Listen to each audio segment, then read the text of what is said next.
This story used to exist online, but if you try to find it now, you won't. Not because it got buried, because it was removed everywhere. And after what happened to me, I think I understand why. About 3 months ago, I was browsing late at night. It was around 2:30 a.m. and I couldn't sleep. I usually fall down random internet rabbit holes when that happens.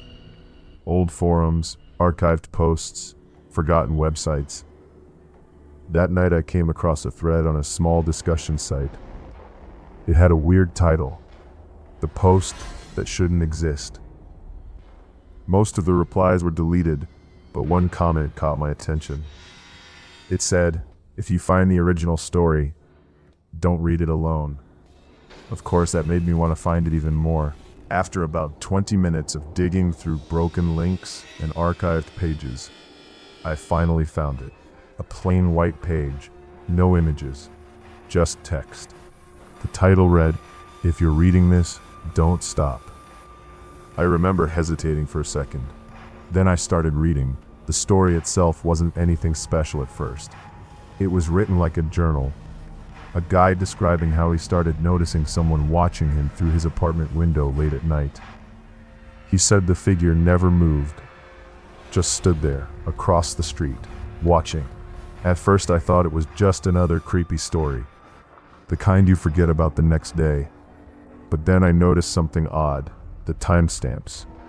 Each entry had a time next to it, like 2:14 a.m., 2:27 a.m., 2:39 a.m., and as I checked my phone, I realized something. They were matching my current time. That's when I started feeling uneasy. I told myself it was just a coincidence.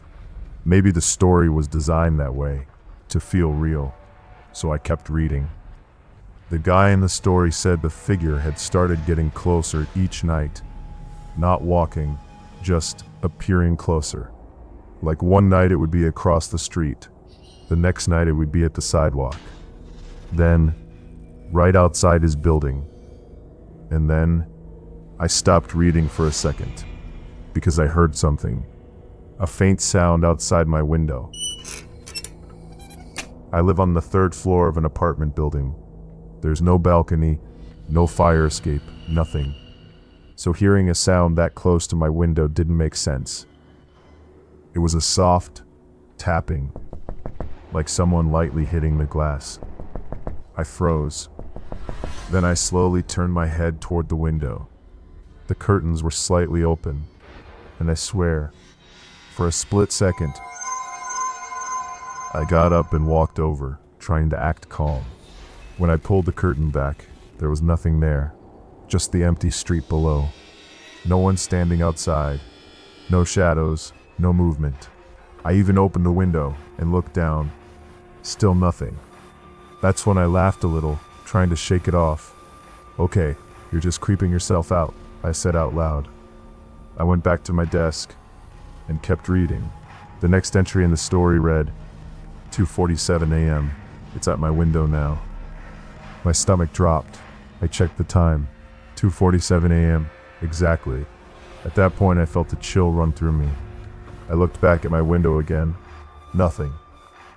But now I couldn't focus. The story kept going. I can't see its face clearly. It's just standing there, staring in. That tapping sound came back. Soft, slow, deliberate. I didn't want to look this time, but I couldn't help it.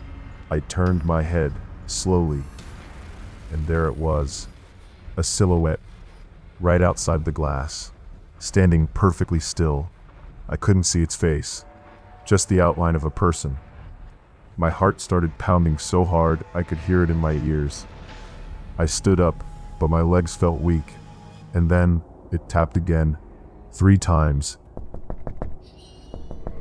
I don't know why, but I stepped closer, like something was pulling me toward it. And then my screen changed, the story updated. A new line appeared at the bottom. 2:52 a.m. It sees me reading. I froze.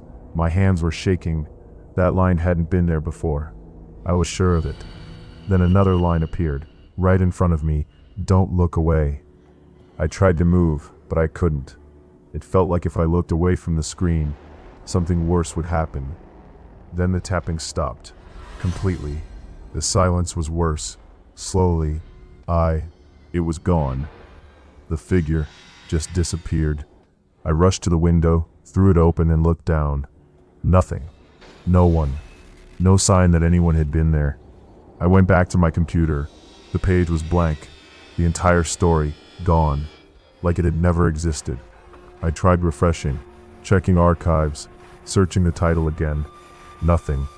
It was like the internet had erased it completely. But that's not the worst part.